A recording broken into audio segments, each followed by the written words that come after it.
Movement Redefined, the large version, it really is my life's work. 8 years of work. It's got so much material in it. It's time to do a smaller version. I always like to go deeper into the science than not deep enough.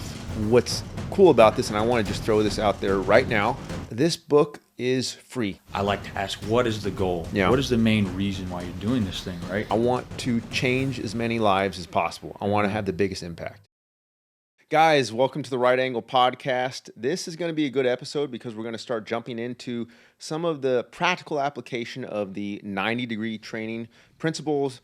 Jonathan, my co-host, I know we were talking about this earlier. We're pumped about this because I think what we're going to do tonight is going to allow the audience to appreciate some of those earlier podcasts we did, like the last two especially, where it was pretty science heavy, right? I agree. And I think this one will tie into it. Yeah, well. those were...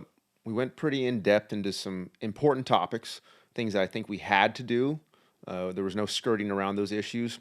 And I think it's important for the audience to understand those. So just as a quick recap, we're kind of going over the key chapters in the book, Movement Redefined, the fundamentals version especially, because that's the version that's free. You guys should download that for free on my website. There's no strings attached. You don't have to pay for anything.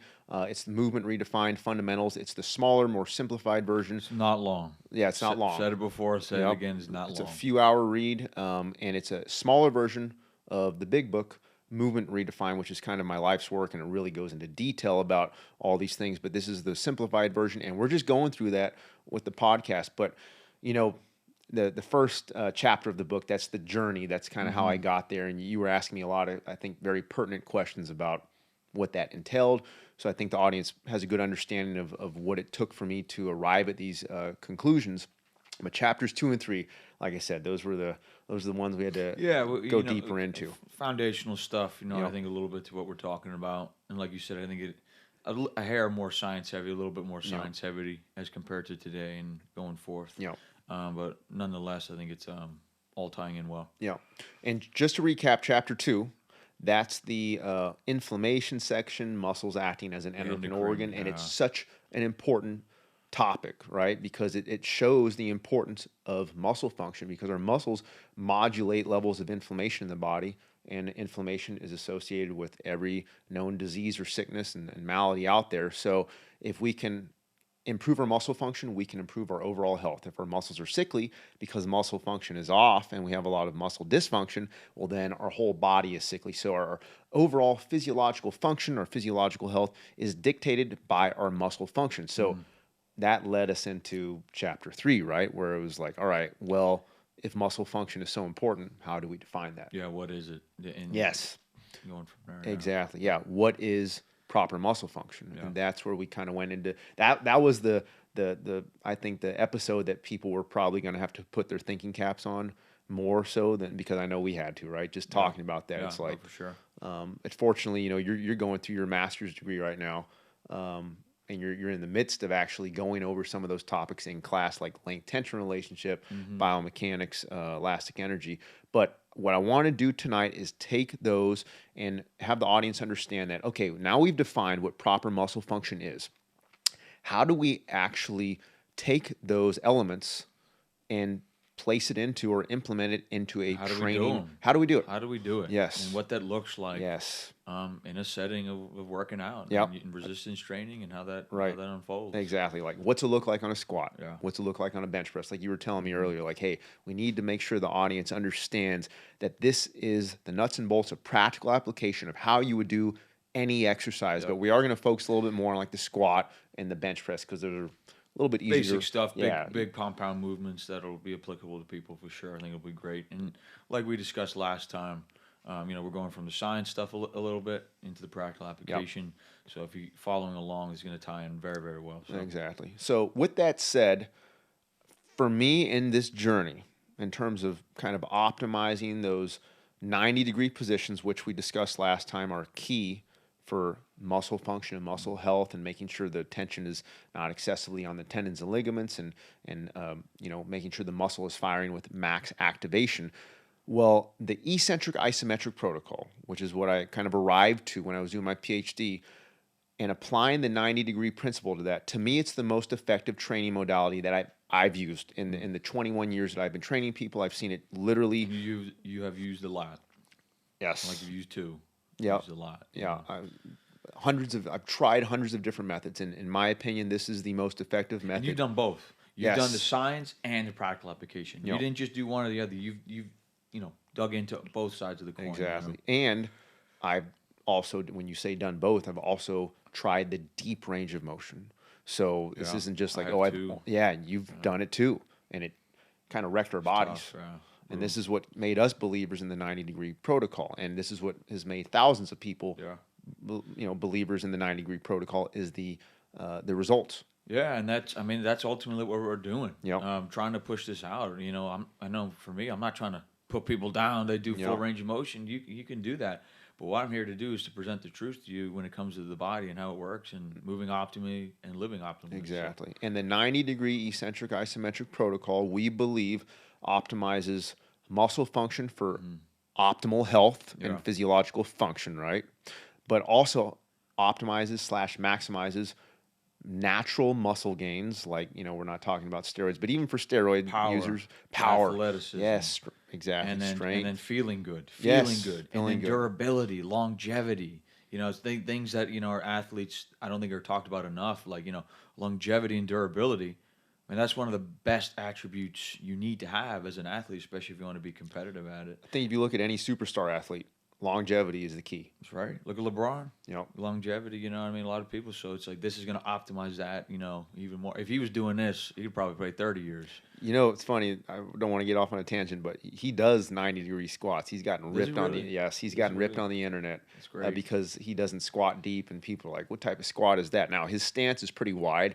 His toes are also pretty flared, and the hips are rotated out. That's his kind of his trademark position. That you look at him, you're like, "How did this guy get to where he is?" It's like, well, he's an exception to the rule. It's not. But still, though, that's an interesting take. That he's doing. He's been doing that. For sure. But not even just sports, just overall quality of life. And as we've discussed before, I'll continue to mention again. When it comes to the 90-degree eccentric isometrics, and we've listed off the positives and the many benefits. Again, to me, it's like, okay, we've mentioned the benefits, we've mentioned the great things that it does. What does it not do right? What are the negatives to it? To me, I don't see any. It's just, it doesn't satisfy the squat police and form police gym bros, right? That's about it. For me, I don't care. Yeah. I want to feel good and be able to move good and be powerful and stuff. And that's what it's done. And I know it's done. It's going to do that to so many people. It already has, and it will continue to. So, well said. Well said. Yeah. So let's just jump into it. Like I said, we are going off the outline of the book. So we're starting off with the first topic. What is an eccentric isometric? And the 91 degrees exactly. Exactly. But that section we call it the ultimate rep. That's the bullet point, right? So the 90-degree eccentric isometric. It's a slow or very controlled negative/eccentric. That's the lowering phase of the exercise, like a squat or a bench press. Going down. People, It's going down. That's the easiest way to describe it. You're going down into the lift. Okay. You're doing that slow and controlled. You're then pausing, okay? That's the isometric, and you're pausing at roughly the 90-degree position, which in our terms is considered the maximally stretched position, right? We're going to get more into that. You hold it at that 90-degree position, and you squeeze. You maintain tension as much as possible, and then you forcefully or powerfully drive back up on the concentric or the lifting back up phase, right? And then you just repeat that for the desired reps. That's the most simplified way to describe from a practical application standpoint. That's the ultimate rep, right? And we do that hundreds of times during the week, thousands of times, and we have our athletes do that. Now, on the external level, it looks pretty simple, right? It doesn't look like anything fancy. In fact, a lot of people will say, well, that's just traditional like pause reps where people just pause the weight. You're not just pausing. We're going to get into that too. There's something that's very critical in that. We talked about the co-contraction thing last time. Vital. Yeah, we're going to get into what that actually means when people are lifting and how to cue that. Yeah. So, and then lastly, before we move on to that, you're not simple, and it's a simple cue. It's simple. And the co-contractions we'll talk about. It's a simple cue. Simple. I don't want to steal your thunder. No. But I just want to add that in there. Before we get into it, is just realizing that's not a, co-contraction might sound like a fancy word a little bit. It's basic cueing. Exactly. Basic cueing, basic stuff. So. And then lastly, before we kind of move on to some of the more specific details of the eccentric, you're trying to emphasize the eccentric here because that engages the muscle spindles, and muscle spindles give us sense of field proprioception. So when we're holding it and we're going slow on the eccentric, it's not just for the sake of, oh, I want to work my muscles or I want to feel the stretch. It's like, no. Setting up the concentric. Yes, it's setting up the concentric and it's maximizing our sense of feel so we can fine tune our position so we have, it's like a slingshot, right? It's like you're setting up the concentric, just like pulling a slingshot back.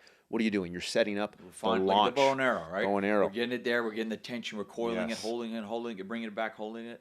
And then it's like getting to that point and then ready for release. Boom. Yep. Because that dictates where it goes. You know, when you do the bow and arrow too, I'm not a bow and arrow specialist or anything, but, you know, from the couple of times I've done it, it's the same thing. You pull it back. You're in that right spot. You hold it. You fine tune where you want to go, and then boom. Exactly. It's the same thing. That's the hold. That's the isometric, the eccentric, the isometric. Boom. That's it. Yeah, you're fine tuning it in that stretch position. Okay, I want to talk about the duration of the eccentric. Now, in my book, I mentioned that roughly 5 minutes. 5 minutes of the eccentric, but roughly 2 to 5 seconds on the eccentric. You don't need to go excessively slow, but you do want to have enough control where you know that you're handling the weight with optimal positioning and you're not just free falling on the way down. A lot of people, when they strength train on the eccentric or lowering phase, you see this all the time on squats and bench press. They're just dropping and free falling, bouncing out of the bottom, right? That's the exact opposite of what we want to do. Yeah, no, for sure. Now, some people will say, hey, you want to go even slower than that because you really want to take advantage of the eccentric because it's so important. Some people will say, oh, you actually want to go faster. You got to find the fine line. There's a fine line. There's a fine line, yeah. Not too slow, not too fast. Fine tune, feel the right spot, and go from there. Exactly. Sometimes I found that having an athlete go too slow, like doing a 7-second negative. Now, I'm rarely opposed to someone going excessively slow. It's almost tough for that to happen. Like, is there such a thing as too slow? Yes and no. I would say yes in terms of if you go too slow, it can be a little bit passive where you're not actually pulling yourself down. Just the co-contraction thing. Well, right? you probably lose amounts of co-contraction. You can lose a little bit, yeah. And then you're just almost like too passive. You're not aggressive enough. But then, like I said, you don't want to go so fast where you can't fine-tune the movement. If the eccentric happens too quickly, you miss your opportunity to fine-tune your positioning. Then you got to start over. I like the word you said there, aggressive. That's a great thing. The intention with the rep is not to just boom, boom, and then only be aggressive on the way up. It's to be aggressive the whole time. The way down, the fine-tuning, whether it's light, heavy, this, that, and the other. At the bottom, that hold, that isometric, and then on the way up. So kind of the whole rep. Exactly.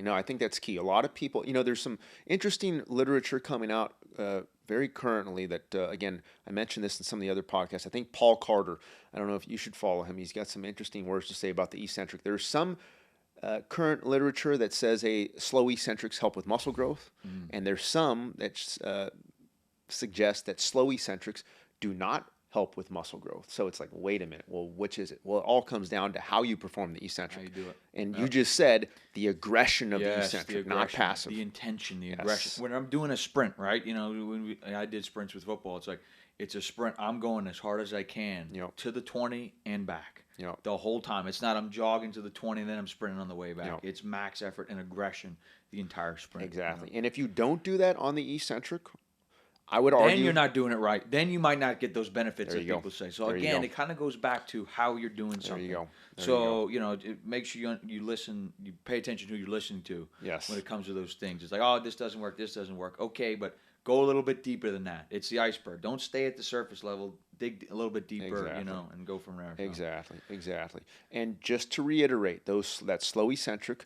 It allows you to fine-tune your positioning. A lot of people, when they squat, for example, they'll shift to one side. Well, if you go slow enough, you can feel when and where you start to shift. So now you can actually start to self-correct, and you can make those adjustments. So now instead of having to listen to a coach tell you, hey, you're shifting to one side, you're favoring one side, now you have that proprioceptive feedback. Yeah, and it's going to stick. Yes. Like you said, the proproceptive feedback, I don't just look in a mirror, it doesn't stick. Now it's sticking to my mind. Now it's sticking to my muscle function.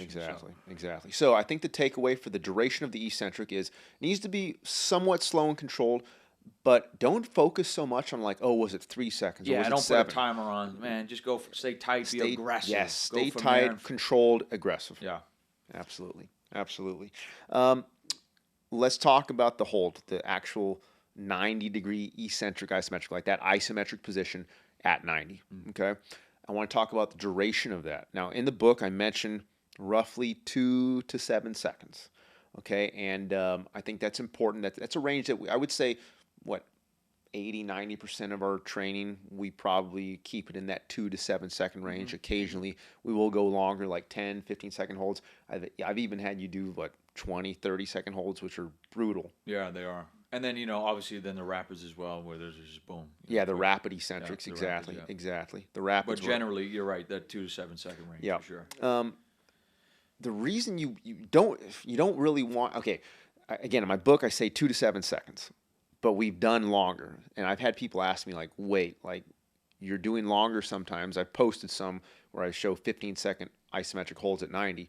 They're like, well, in your book, you say 2 to 7 seconds. Here's the deal with that. It comes back to the intentionality again, right? Generally speaking, and I don't want to get too scientific here, but the dynamic response of muscle spindles lasts around 2 to 7 seconds. That's why I put this in here. So you can start to lose sense of feel from muscle spindles, and you can start to lose a little bit of power after 2 to 7 seconds, unless you co-contract. Then you can keep that dynamic response, that max activation and proprioceptive feedback. You can keep it turned on for as long as you want, as long as you stay tight at the bottom, like what you just said. How aggressive are you? Yeah. Yeah. So if someone were to ask you, if they were to say, "Hey, Joel, why don't you hold it longer? What's the specific reasoning?" Yep. Great question. Okay, so we do 10, 15 seconds, sometimes a little bit longer. Because people are going to be like, okay, you do 2 to 7 seconds. Yeah. Well, why don't we just extend it and keep extending it? So in terms of the general protocol. Protocol is that if you start going too far into the holds, like 10, 15, 20 seconds, for most individuals, there's going to be a very high level of fatigue. Remember, the whole point of this is we're trying to minimize fatigue while maximizing activation. Yeah. Right? We're talking about the holds here, correct? Yeah, exactly. So then the same question kind of on the way down, the eccentric. What are your thoughts on that? Yeah, I mean, that's that 2 to 5 second range. Similar. And the whole is technically 2 to 7 second range. So same similar. Thing with that. It's that dynamic response to the muscle spindles. We don't want to lose out on that by going too slow or holding it too long. But as long as we're tight, it doesn't matter too much. But I think honestly, it comes down to minimizing fatigue, because fatigue is the enemy of motor programming. This whole concept of the eccentric isometrics is the fine-tuning via our sense of feel, right? So if I have too much fatigue, what they've shown in the research is it compromises sense of feel. So now, again, when someone gets a little bit more advanced and they know how to actually work through that fatigue and they don't give in to it and they don't allow it to degrade their form, then you can go 20, 30, 40, 60 seconds. But for most people... Well, then you got to put load in consideration, what you're doing. Exactly. Yeah, no, that's a great point. For sure. Because then it's like, okay, you start doing a 60-second hold, it's like, man, you're going to have to go pretty light at that 120-pound dumbbells. Yeah, exactly. Goblet squat. Yeah. 2-minute hold. Exactly. So at that point, if you're able to hold it for a minute, Yeah. are you able to use enough load to actually stimulate muscle growth and strength gains and power for that matter? So generally 2 or 7 seconds, but I think the gist of this one is like, hey, hold it for long enough to feel like you're locked in and also to feel like the muscles are fully engaged, right? Yeah. Don't rush out of it. Be aggressive.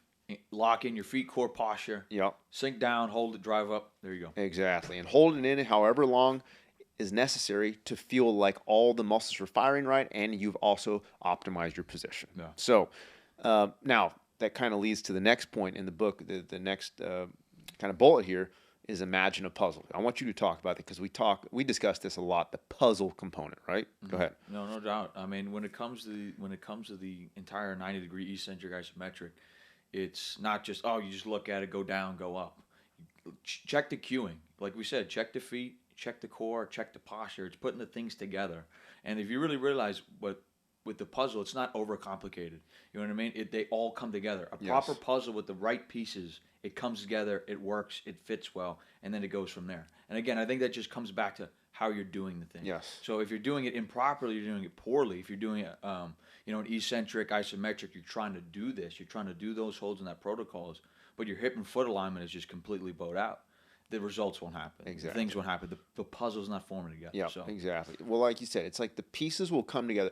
When people ask, well, how do I know if I'm in the right position? Because it will feel like those pieces of the puzzle come together, right? You'll literally feel like, ooh, man, everything just kind of clicked. Kind of like archery, right? Back to the bow and arrow. Like you pull that back, especially with the compound bow, and you hit that point. It's like, whoa, there, it's locked in. Now I can coil. Exactly. And then for someone who's never done it before, it's going to feel different than the stimulus and the movements and the stuff you've done before. So I think that's another thing. It's going to have new sensory feedback. Exactly. You know what I mean? Exactly. 100%.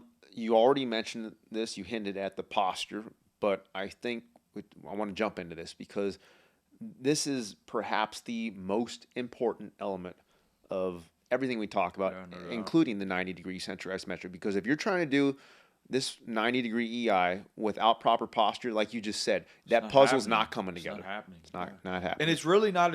People are like, oh, posture is such a there's some small fine-tuned things to it. But really, it is head retracted back, shoulders down and back, core tight. Hold it right there. That's it. That's your posture. And that applies to every movement you do, right? And so you just don't think it's a super complicated cue. It's really not. It's not. Like you have your small fine-tuned things here if you need it for, but generally speaking, it's here, boom, done. So, like you said, it starts with the head position. If people understand how to position their head correctly, everything else will fall into place a lot more naturally. But if your head alignment is off, I can tell you, hey, get your shoulders back, get your core in, get your lats engaged. Those aren't happening either. It starts with the head. There, yeah, exactly. And then from there, that's where the extra row here comes. The extra,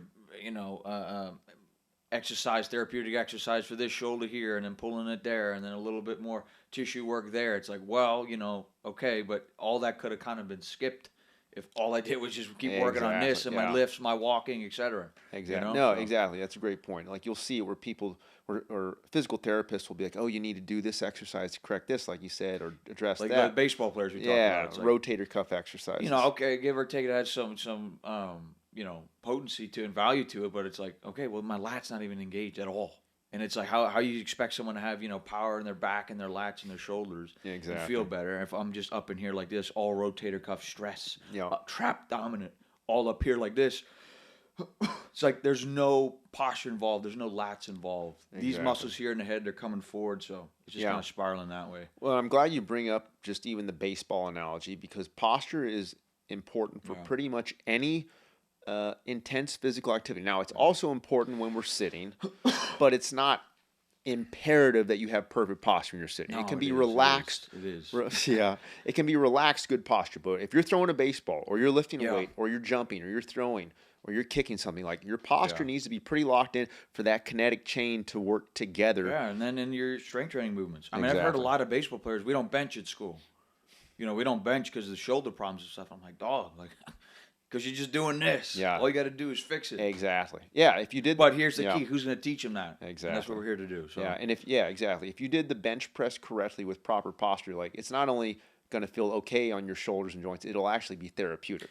And just real quick, and going on what I said, it's like, for a lot of those people, it's like, I don't expect them to have optimal bench press technique because no one's teaching them. You know what I mean? So it's just realizing, listen to what we're saying. It's like you having more capabilities in your performance, in your strength gains, and feeling good. You know what I mean? If you're doing this stuff correctly. Exactly. Well, think about this, though. Think about it from a standpoint of like an athlete who knows that their objective on the bench press is not, try and fire the muscles optimally, but instead their objective is, you have to touch the chest with as heavy weight as possible, then drive it back up.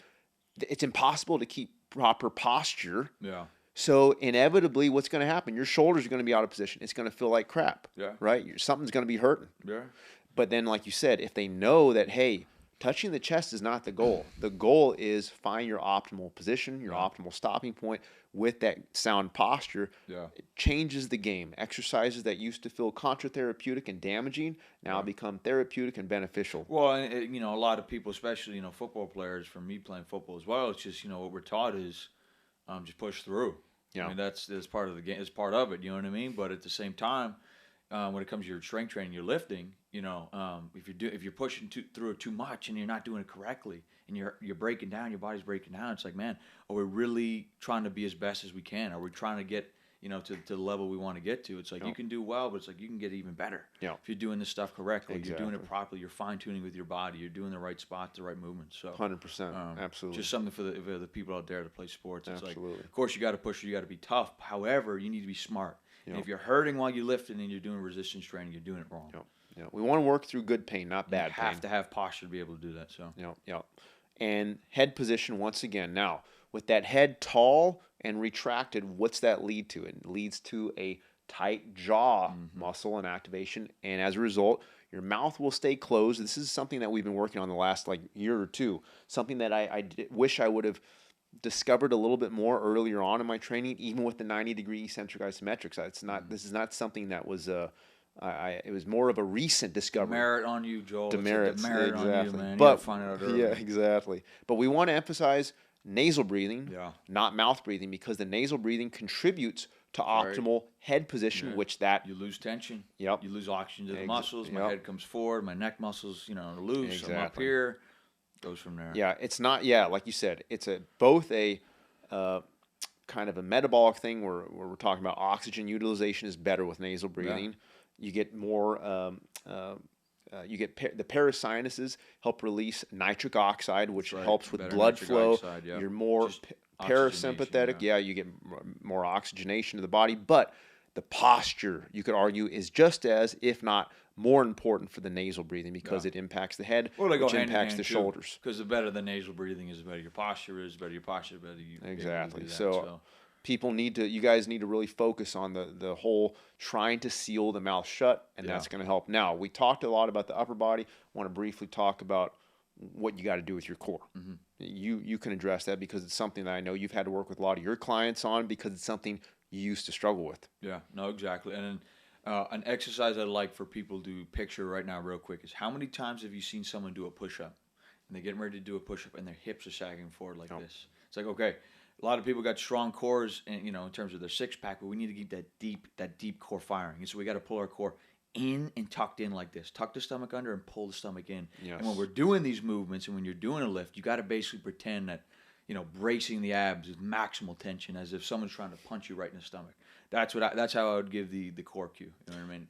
Keeping those hips up. That's perfect. And for example, that push-up, if your hips are sagging forward like this, I always tell the young kids, I have them stand up. I'm like, okay, do you want to run with your hips forward like that? Do you want to squat with your hips forward like that? The answer is always no. So it's making sure that core is pulled in, it's tucked under, and it's braced maximally. So exactly, that's what you just said, maximally. Because how many aggression, times? Back to the aggression. Yes. How many times do we ask clients? And it's funny because somebody will say, hey, I have a little bit of low back pain. And I'll say, okay, are you activating your core? Oh, yeah, I'm activating my core. You put your hand or your fist or even your finger on their core, and what happens? They pull it in a little more. It's like, you thought you were activating your core. You were, but not maximally. All of a sudden, they do a few exercises with that 10% more core activation or bracing or pulling the stomach in. What happens? Oh, my back pain is gone because they weren't doing it maximally. All these cues that we're talking about, they are both natural and maximal. They go together, right? And then with that tension, now we're being able to overload the muscle as best as we can throughout all the movements.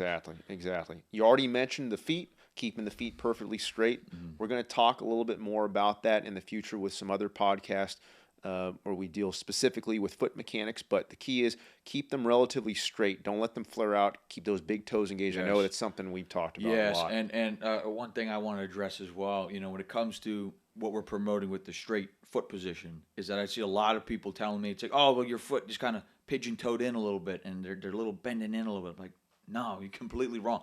You have to look at it from the back a lot of the times with the heel because the toe box and the toe spread is going to be wider than the heel, if that makes sense. So a lot of the times, especially if you're looking from the front, it looks a little pigeon-toed like this. Because, most people are used to the feet coming out like that, right? You know what I mean? Especially that right ankle, right hip and foot from driving. From driving, like yeah.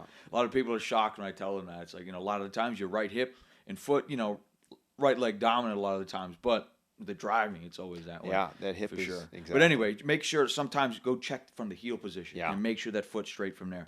100%. 100%. No, you nailed it. Massive misconceptions. Like you're pulling your feet in, Jonathan.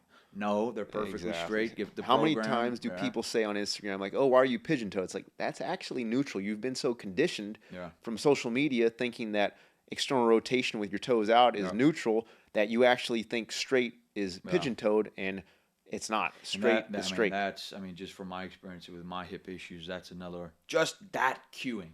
Of like, if I were to just stand still, my feet are this way, or then my feet come this way, the different level of activation I have in my hips. immediately is just tenfold more.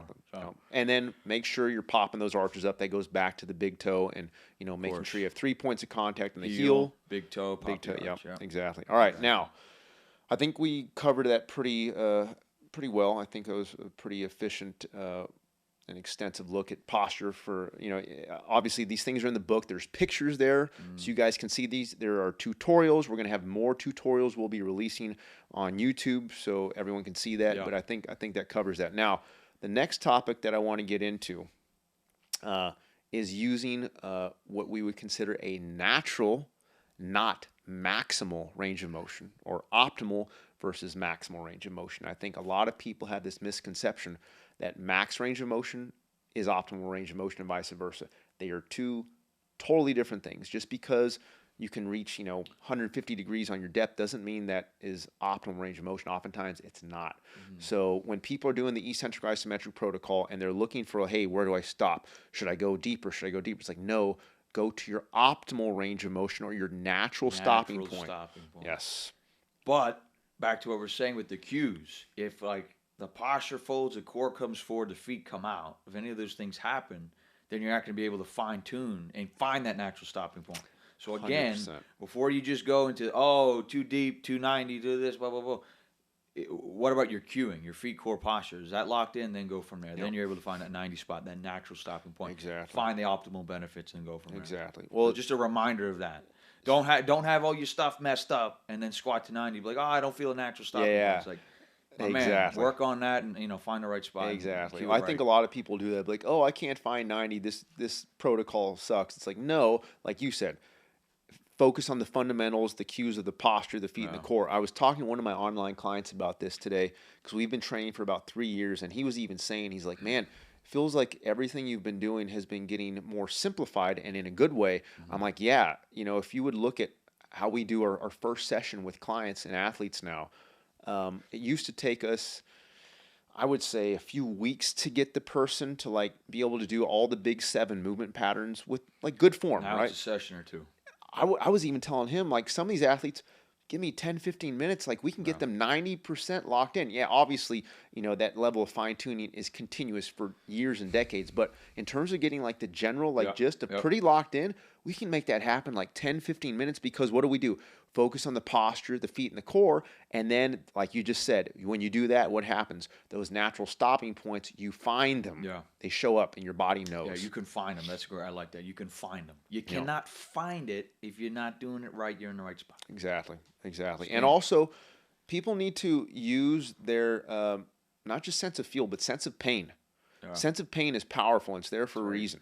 And this is back to the 90-degree eccentric isometric protocol. When you go down, if you feel pain in your hips, you feel pain in your knees, generally speaking, put 10 more places. Yeah, 10 more exactly, more weight. But generally speaking, even if somebody has a pretty serious injury, you can fine-tune your mechanics to the point where you won't feel that pain. And 99% of the time, someone feels pain. I don't care if they have pre-existing injuries. I don't care if they have structural damage, how old they are. If they feel pain, they're doing it wrong because we've seen this time and time again.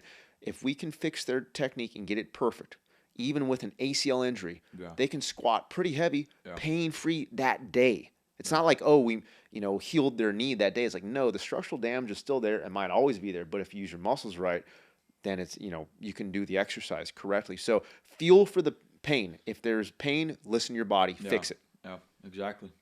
But, the more you're able to do the stuff and you're performing the 90-degree eccentric isometric, like we've discussed, you'll be able to fine tune and listen to your body more. You'll be able to listen to that, so your sensitivity is enhanced. Exactly. Right? If you're not, then you're desensitized more. Exactly. So. No, 100%. Yeah, and exactly. You can listen to your body because it's giving you more accurate signals. Like if I cut my arm, I want to be able to feel that. Yeah. If I cut my arm and I'm not able to feel that, that's a problem. Well, that's a great analogy because I would say most people who strength train, they don't feel those warning signs, and they work through it. And then before you know it, they're bleeding all over the place, and all their inflammation's through the roof. That's a good analogy. I like that. If you're cut, you want to feel it. Those pain signals are there for a reason. Yeah. Those are survival. God made the body. Yeah, it's how God made the body. Yeah. We have everything is there for a reason, right? Yeah. Not to disregard it and just ignore it. It's there so we can tune into it. The next section here in the book is actually proper breathing. Now we addressed it a little bit, but the nasal breathing is the big thing. people will say, okay, now if I'm doing a 90-degree eccentric isometric and I'm going slow and I'm trying to hold it, am I allowed to breathe? Say I'm doing a 7-second hold. You're just shaking your head. No, you got to pass out. Duct tape it, man. Duct tape. Push through. Exactly. But if your mouth is open and you take a breath when you're doing these holds, you're going to lose tension. You're going to sacrifice some positioning in your spine and your posture. But if you can nasal breathe, you actually are able to take small breaths during those holds, and you don't lose tension. That's the 100%. Beauty of the nasal breathing. And speaking from my personal experience with it, when we first did it, I was like, okay, you know what I mean? You know, we'll give this a try, see how this goes. And at first, like for the first couple of things, I'm like, okay. Dude, just give it a little time, a session or two, a little bit of time, and I'm telling you, the benefits and the recovery. The first couple of seconds, like after you do a hard set, a hard rep, or, you know, things like that, it's tiring at first. You get a little this, that, and the other, but keep working on it a little bit, and all of a sudden, your recovery time is so much quicker. You're like, wow. And then now when I run, as best as possible, I try to do nasal breathing.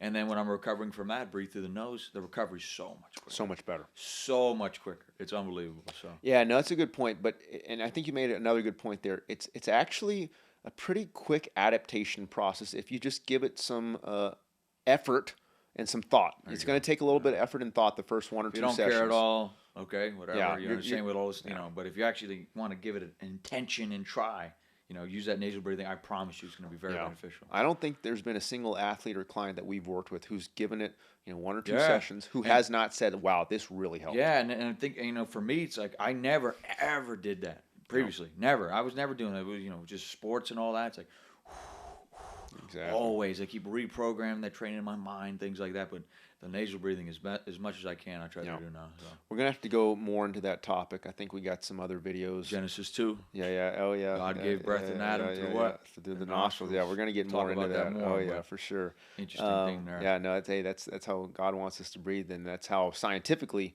the research shows that that we should breathe too. Want to go into? We've talked about foot mechanics, but just to go back to that and touch on it with a little bit more depth. We need to make sure that we're either going barefoot or wearing a good barefoot shoe. We like Vivo barefoot because we feel like that's the most natural barefoot shoe that gives us the protection we need, but we can still activate the foot like it needs to. But most shoes, most traditional shoes, it's like a foot trap. Yeah. The muscles in the feet, they actually start to shut off. So heavy and thick. So heavy and thick. Push you forward, arches come in, knee problems. You know, and if you're missing out on your foot activation, your whole signaling up the kinetic chain is compromised. Yeah, whereas it's like a block. Yes. It's like a block. Exactly. You know what I mean? It's like your water trying to rush through. You're just blocking it. Yeah. You know? And I always tell a lot of these athletes, we look at their feet at first, and they're like a pile of mush. Yeah. Right? It's just like and it's they're like great. Some of them are incredible athletes. Exactly. Even pro level athletes, NFL players we work with, this, that, and the other. I'm thinking in my head, I'm like, man, if we can get this, you know, the foot mechanics in the right spot and opened up, man, their game's gonna improve a lot. 100%. I say the pile of mush because every time I say that, they're like they kind of get taken back, and I'm like, yeah, pile of mush or like a flat pancake just sitting there. Like we want those feet to be gripping the floor, not just passively sitting there, and that requires that barefoot or minimalist shoe so that we can actually create those contact points. And we have a lot of proprioceptive feedback when our foot touches the ground. We lose that when we have a thick shoe. Yeah, I know, and I tell a lot of the football guys that I train, you know, being in cleats, I mean, I know this myself, your toes and your feet get so crammed in, and that's just, you know, part of you know, playing and running in cleats is going to happen. But it's like when you're not doing that, when you're doing your life, wear the shoes, wear the Vivo barefoot, stay barefoot. You know, let those toes spread, open up, get your foot health going. So yeah, exactly. Yeah, stay barefoot or go barefoot shoe as much as possible. And when you got to go to the cleats, you'll be better prepared to be able to do it. So. You'll feel like you're cheating because you have even better grip and your muscles are still firing from the proper training. I want to say just a quick word on the lunge, because we've been talking mainly about bilateral movements in the foot position, how we want our feet to be straight. But on the lunge, we actually do want them to be slightly internally rotated around 5 or 10 degrees. I don't want to get too heavy into this, but it deals with the oblique slings, talking about how opposite sides of the body, that X, right? This arm connects to this hip, and that crosses through our core.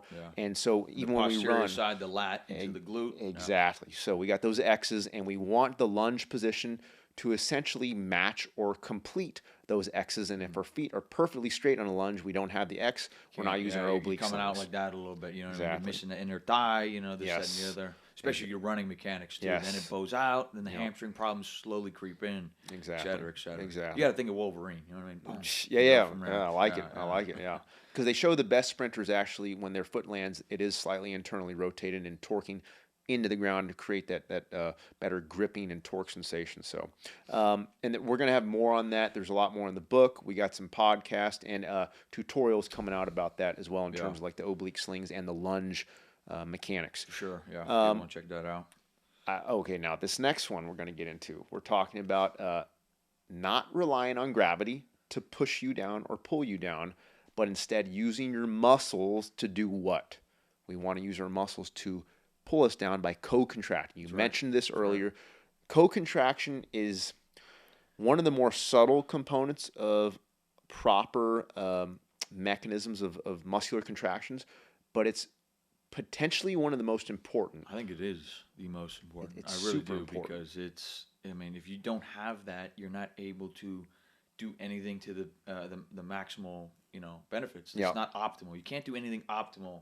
If you're asking me with the resistance training, if you're not having high levels of co-contraction, you're missing out. You can do good, but you can't. You're not doing your best. You're not doing as much as you can, as well as you can, as much as you can feel. So it plays into every single area. Every lift, right?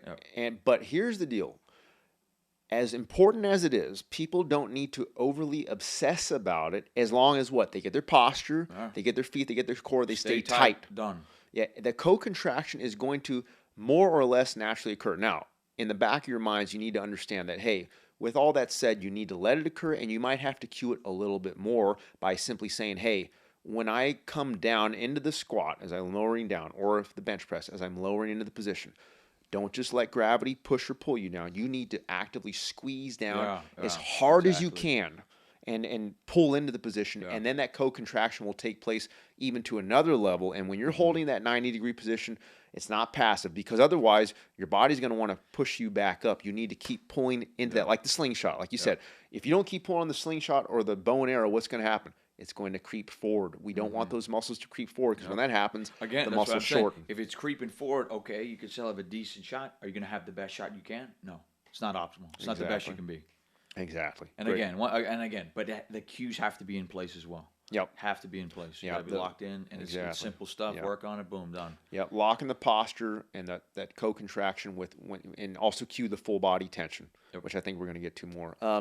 The next topic I want to deal with is not rushing reps. We're talking not just during the reps, right? Because a lot of athletes will, once we cue them, hey, slow it down, focus on the sense of feel, hold it. They're good, but sometimes people will rush between reps. Like they'll just go right into the next one, right into the next one. I always tell people, if you're doing a set of 4 or 5 reps, treat it like you're doing 4 or 5 singles. Like, I got 1 rep to complete. I'm going to complete it with max intentionality and effort. Then I'm going to move on to the next one. Not, I got to do a set of 4 or 5. No. With the eccentric isometrics, each rep needs to be done with absolute perfection and precision. So you don't want to rush it. Take your time between reps and take your time. One by one. One by one. 5 sets of 1 right now. One by one. That's it. One by one. And one by one for 4 times. One by one for 5 times. One by one for 3 times. I think that's a great way to think about it. Exactly. Because it's you want to use the top of the movement. Like when you're doing a squat, the top, obviously, you don't have as much tension. That's your chance to kind of, hey, let me take a second, regather my thoughts, refocus. If anything got a little bit off, if my posture got a bit off, let me reset it so that my next rep can be even better. And then use the previous rep, use the feedback from that to clean up your next rep. No, for sure. And then a reminder for people as well, it doesn't take like super long as well. You don't want to rush it, but at the same time, you're not sitting there for 5 minutes. Exactly. You come up, you take a quick second, boom, back into it. Exactly. You know what I mean? It's like, hey, I felt my hip shift a little bit on that last rep. Okay, let me think about that. Okay, this next rep, I'm going to keep my hips real square and tight. You just use the feedback for next rep. Fine-tune it, use the feedback, go from there. Exactly. Find an actual stopping point, go from there. Yep. I want to move on to some of the eyes closed components, but not just eyes closed, because we still do a lot of our training eyes open. Probably, I would say anywhere between 75 to 50% of our training is eyes open. Nah. No? It's all blindfolded.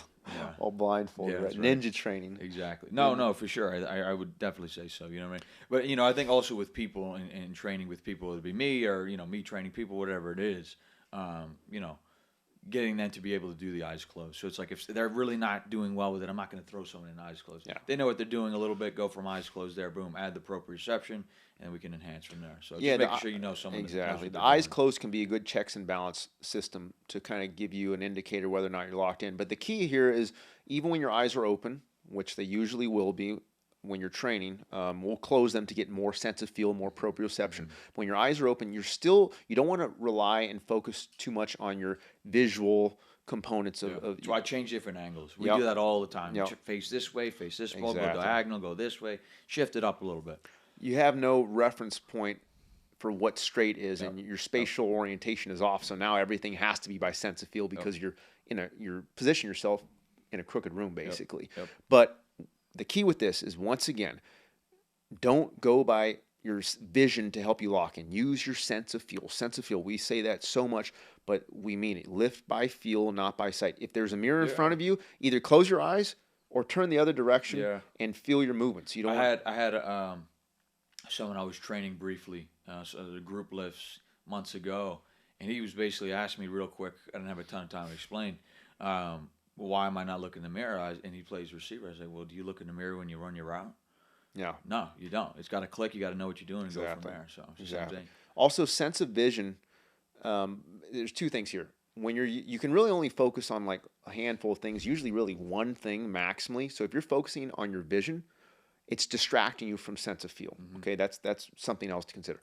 But another thing to consider is that sense of sight is relatively slow compared to sense of feel. Like it's around 300 to 500 milliseconds to process visual stimuli in the occipital lobe and then understand how to take that and adjust your movement based on those images.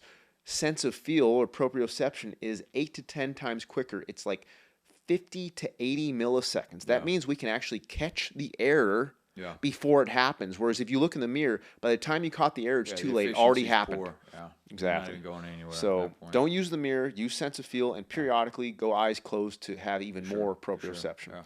I want to talk about grip. You can talk briefly about grip because that's something that I know on like bench press, for example, you've worked on a lot and it's helped a lot. Go ahead. Oh yeah, I mean, the grip. Okay, so if I'm doing a bench press and my grip is in this position here, it promotes my shoulders rounding and coming forward more. Yeah, you're talking if your grip's loose and exactly, like hyperextended, which a lot of people do. Yeah, so and then it ties into the posture. Then it ties into how I'm doing the rep. And it ties into how tight I can be and the co-contraction. And just my wrist, stability and control, and then how it affects other things like that. And so, I mean, you got a lot of people coming in doing a lot of cleans, and then they're benching like this. My wrist hurts. Coming on the field, they're not able to get in out of those blocks, and a lot of those football players, so just grip strength is, and then for me, less chalk the better. I mean, you got to use chalk sometimes. We always talk about that. I know. I'm always trying to push a little more chalk on you when it gets heavy. Only when it's absolutely necessary. And then really tightening the wrists and stacking the wrists. We talk about, with the feet, we want to stack the ankles, the knees, and hips. Well, it's the same thing with the upper body. We want to stack the joints between the wrist, the elbow, and the shoulder. Yep,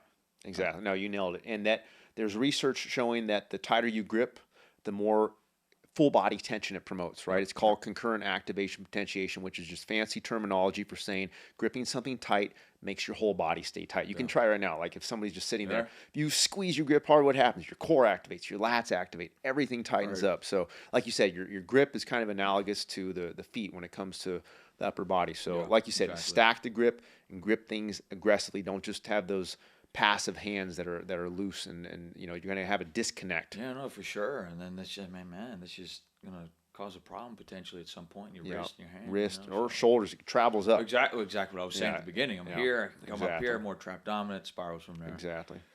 Next cue here. This is one of my favorites. In fact, I would say, other than use your sense of feel, what's the other cue we probably say more than any other thing? Stay tight. Stay tight. Stay tight. Yeah, I've heard that 1,000 times. I know I've done it with people 1,000 times. But I mean, it's not, if I'm doing a bench press, it's only my upper body I'm staying tight. I'm doing a leg press, it's only my lower body staying tight. No, it's max tension throughout the whole body. We're not trying to have energy leaks involved with anything that we're doing. We're trying to optimize, everything possible throughout the whole body. So that's how you're going to have the most power. That's how you're going to have the most weight. You know, Yep. it's not just obviously the therapeutic is going to be involved, and that's Yep. absolutely vital and important. Yep. But just a reminder to people, it's like this is how you're going to lift heavier and be Yes. stronger and do all those things. Exactly. Well, to add on to that, if your goal or objective when you're doing a squat or a bench press is to go deep, you are not going to be able to maintain full body tension. No. You're going to sacrifice that, and then you have energy leaks, like you said, goes to other areas of the body that it shouldn't. But just to kind of recap some important things here too. This full body tension will more naturally happen when you do the other cues, right? The posture, the feet, the core, the grip, and then what happens? That full body tension will naturally happen. It'll be more natural for you to create that full body and tension. what we're saying here, what we're talking about, it's like let's take a second, and look at it from a bird's eye view. There's simple cues, simple stuff. Yep. It's not like overly complicated. Here, boom, that's it. That's my posture right there. That applies to all my movements in the weight room. Yep. And then on top of that, you put the 90-degree part into it. Yep. That's where that's where Exactly. it's all the benefits are going to flow from there. It's going to be awesome. Exactly. But again, just a reminder for people: you don't just go to 90 and boom, done. No, you have to do those basic cues correctly. Yes. Then you add 90 degrees into it. That's your optimal training right there. That's the best training you can get. Exactly. But that's what I think some people don't do. If they think about it, look at it, or try it themselves, it's just their original cues, their original structure of how they're moving, how they look, and their biomechanics into the 90-degree. Yeah. You know what I mean? Oh, I'm not feeling good. Well, I wouldn't either. If I'm like this, I'm like that, I'm all over the place. You're loose and your posture's off. Get your body right, get aligned, get right, and then do the 90 degrees. Yes. Everything flows from there. 100%. Well And said. again, it's not super hard. Take a second to work on it, fix it, cue it from there. Exactly. And that full body tension, besides eliminating energy leaks and stacking the joints, what else does it do? It actually gives us more sense of feel. Mm-hmm. Those muscle spindles, like we talked about with the heavy science stuff last time. Well, if you're talking about how do I maximize my muscle spindle activation to enhance my sense of feel? Full body tension. That's it. Prevent injuries sooner. Figure out the injuries sooner, and then heal them quick. Exactly. Want to talk about like the rep range that we normally use. We use anywhere from like 1 to 5 reps. Occasionally we'll go a little bit more than that, but I would say like the 2 to 5 rep range is generally that's the money range right there. And a lot of people will say like, oh, isn't that too low to create hypertrophy? Well, first off, our reps take 2 to 4 times longer than what most typical lifters take, right? So most people, when they do 12 or 15 reps, so you're going to be about the same duration. Yeah, it might even be, ours might even be longer. Yeah, exactly. There might be less a little bit. That's great. Yeah. Exactly. Yeah. So, I mean, sometimes we'll do, 2 reps of an exercise, especially like a unilateral movement that requires you to go crazy slow to be stable. You do 2 reps, you're seeing birdies because it just took you 25 seconds of max exertion. Somebody just did 12 reps, took them 15 seconds because it was garbage technique. It's like, which was harder? Yeah. Which was more effective? Yeah. And then now we're able to overload the muscle more. Exactly. And just again, it's just kind of like, what does it not do? Yeah. What's the negative to it? There's no negative. Again, I don't see a negative. Yep. Exactly. Anywhere I look, I don't see one. Yep. Now, the other reason to keep the reps low is like we mentioned earlier, we want to minimize fatigue. If there's too much fatigue, you're messing with your sense of feel and your technique's going to get sloppy, and that defeats the whole purpose of why we're trying to master our movement with the 90-degree principle. So generally the 2 to 5 rep range, but even 1 rep, 10, 15 second hold, incredibly beneficial as long as they're holding it with the right technique. Yeah, no doubt. I want to talk about appropriate loads and training intensity, because this is something people can get hung up a little bit on, because you have one end of the spectrum where you have maybe general populations thinking, hey, I can just use light loads like 30 to 40% of my max, I don't have to go heavy. And you have athletes trying to go like 120% of their 1 rep max, trying to do clean reps with it. It's like, no, you're going to have to dial the weight back pretty substantially at first to lock in your form. I don't care if you got to go down to body weight or 5-pound dumbbells. It's that lever.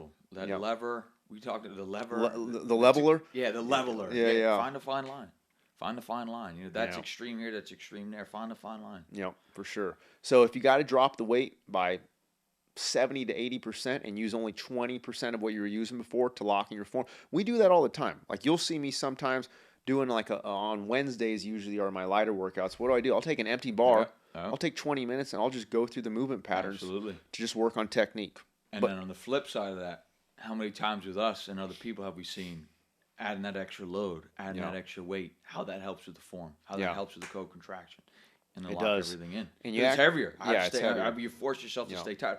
Now, as we mentioned before, you need to stay as tight as possible, even if you're doing light loads. But with that heavier load, it's just going to add that extra tension, that extra aggression that you have. So it's just can have more benefits there. I would encourage people, generally speaking, it doesn't have to be all the time, but at least once or twice a week, go as heavy as you can go while not only keeping perfect form, but making sure each rep feels therapeutic.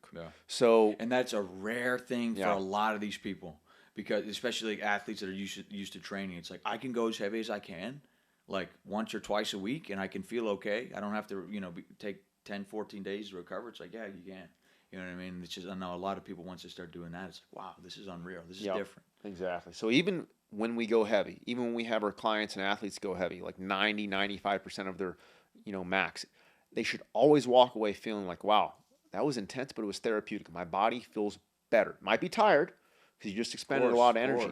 But in terms of your alignment, your joints should feel good. So as heavy as you can go while feeling therapeutic. For some people, at first, that might be 30, 40% of their weight. For other people, they might be able to go 80, 90%. And one other thing to keep in mind is that heavier loads tend to code stronger muscle memory because of, I don't want to get overly into the science here, but muscle memory is dependent on the amount or amplitude and duration of calcium release.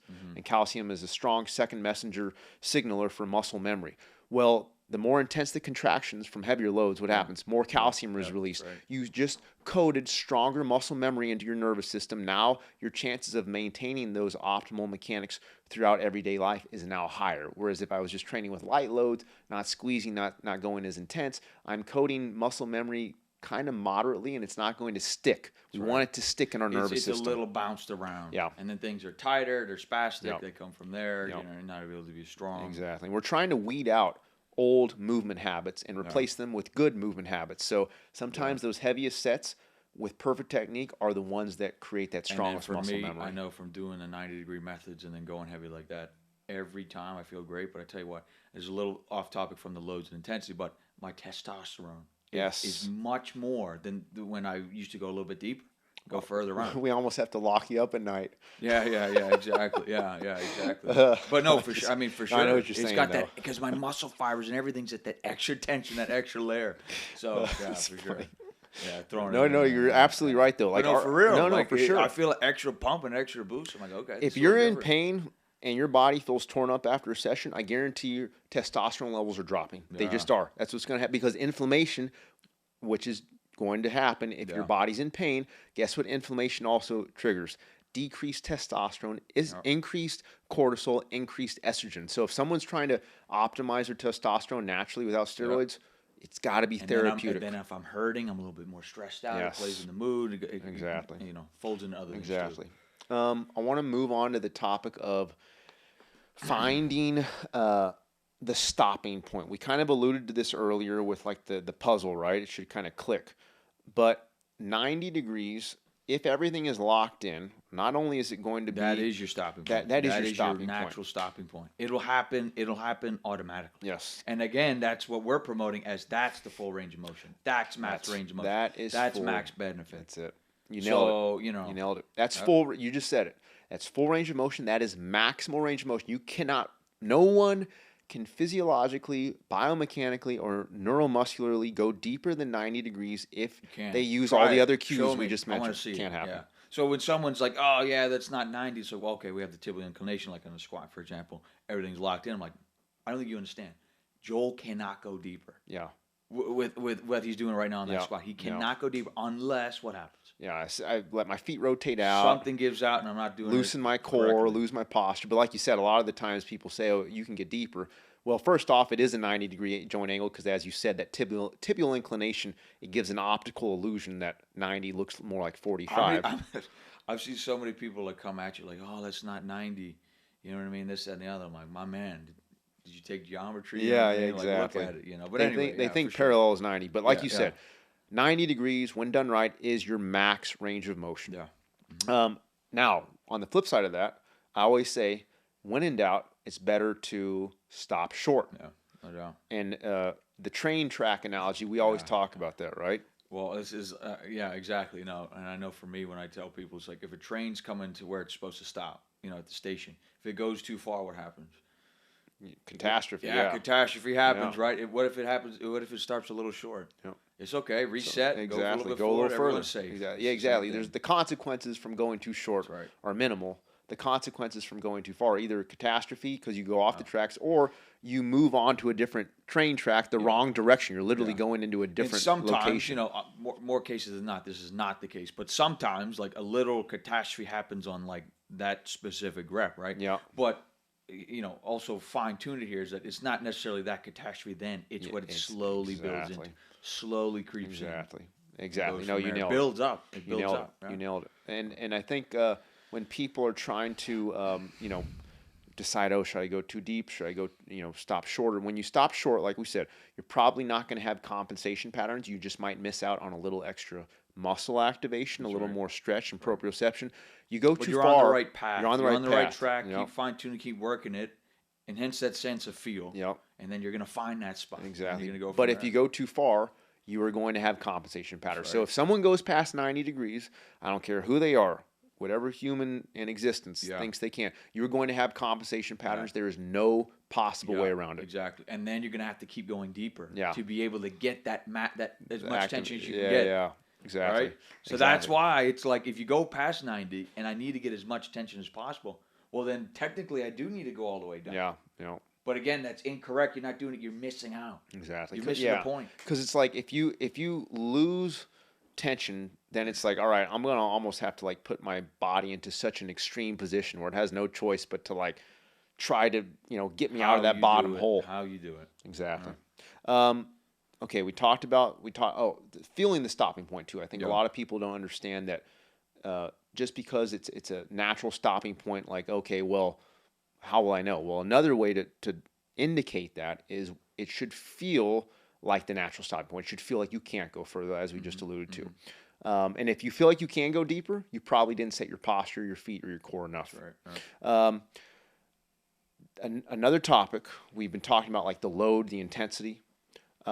Using just body weight to master your form, that can be a super invaluable tool. You don't have to go heavy every time you go to the gym. Sometimes just a few times heavy per week, but daily doing 5-10 minutes of daily activation, working on these 90-degree eccentric isometrics so that when you get into the weight room, you're set up for it. But when you do the activation, when you do these daily body weight exercises, like a body weight squat, a body weight lunge, you have to use maximal exertion, maximal intensity, right? Yeah, no doubt. A lot of people, they'll do the body weight versions and they'll think, I don't need to go intense because it's light. It's like, no, intensity still needs to be the same. Oh yeah, I mean, how many times have we seen someone come in, especially the newer people that come in, and we have them do an exercise that's lightweight, max intensity. They're like, oh my goodness, I didn't realize how hard this exercise was. Well, exactly, because I'm staying tight, I'm maximizing everything. You know what I mean? Exactly. Again, it's the intention, the aggression. Apply that to it all. Perfect. Don't be lazy with it. Apply it to it all. Go hard on every rep. Do it right. We've talked a lot about the eccentric. I want to briefly touch on the concentric. And the concentric, it's not that it's not important or unimportant. It's that if you lock in the eccentric, the concentric will generally take care of itself. There are a few things to consider. You want to be as powerful as possible, or drive up as powerfully as possible, while still staying under control and creating a strong contraction within the targeted muscles. Like I don't want to use so much momentum when my shoulders come out of position or I don't feel it in the right muscles. So it's powerful yet controlled and intentional while using the right muscles and muscle-mind connection. Yeah, no doubt.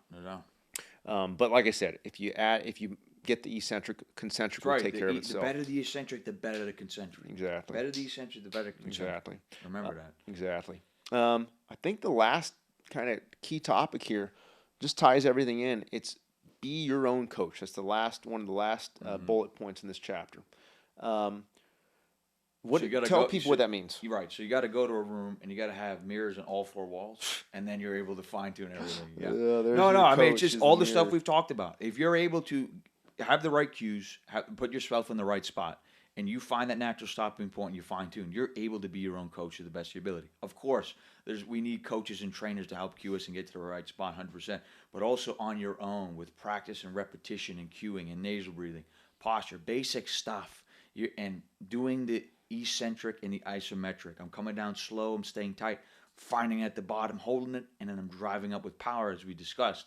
That's how I'm able to be my fine coach. I can feel my body as best as possible. Yep. I can understand what feels this, what feels that. If this hip's out of alignment, the shoulders up here, and then you can kind of go from there. So that's really being your own coach. Well, this is how our athletes, like our pro athletes and even college guys, how they can maintain their form and maintain their health and longevity and performance all season is because we teach them, hey, yes, I'm going to coach you, but learn to listen to your own body. Our goal is not for the athlete to listen to us. Our goal is for us to teach the athlete how to listen to their own body. So then when they go do their other stuff, it applies to what they're doing on the field and what they're doing in their sport or whatever else. Exactly. They're able to fine-tune their body as best as possible. So then they get better at their craft and what they're doing.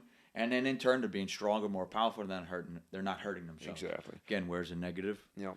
Keep going, But that's the premise of the 90-degree eccentric isometrics. It's like, yes, more muscle, more growth because you're having more muscle activation, better cross bridges, length tension relationship, all the science. But like this allows you to master your movement so that you can have optimal performance, whether it's a football player, whether it's a golfer, whether it's someone just trying to get healthy. So understanding how to become your own coach and understanding how to fine-tune your movement by sense of feel, this 90-degree eccentric isometric protocol will help you do that. It's the best training method we know to allow people to master their movement and ultimately optimize their physiological function. So listen, all these things, guys, they're in the book. It's free. It's Movement Redefined Fundamentals. It's on my website, advancedhumanperformance.com.